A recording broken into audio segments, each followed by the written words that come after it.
ప్రియుడి దగ్గరికి వెళ్ళిన తర్వాత ఏ జ్ఞాపకాలు ఉండకూడదు నీకు? ఏ జ్ఞాపకాలు? అసలు తండ్రి ఇంటిని మర్చిపో.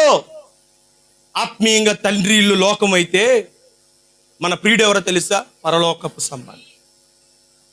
తండ్రి ఇంటిని మర్చిపోవాలి. తండ్రి ఇంటితో బంధాలు, బంధుత్వాలు అన్ని విడిచిపెట్టాలి. ఇప్పటి వరకు ఉన్న సుఖాలు, సంతోషాలు, ఆనందాలు అన్ని విడిచిపెట్టాయి. విడిచిపెడితే మరిస్తేనే అక్కడికి వెళ్ళి ఆ ప్రియుడి దగ్గర నువ్వు కూర్చోగలవు, ఆ ప్రియుడి సంతోష పెట్టగలవు, ఆ ప్రియుడి యొక్క మమకారాన్ని మన్నను పొందుకోగలవు. ఈ యొక్క విడుదల నువ్వు కలిగి ఉంటేనే మధ్యాకాశంలో. ఎబ్రీయులకు రాసిన పత్రికల 11వ అధ్యాయంలో రాయబడినటువంటి మాట, వారు ఏ దేశం నుండి వచ్చిరో ఆ దేశమునకు పోవుటకు మనస్సున్న ఎడల అతడికి వారు పోగలరు.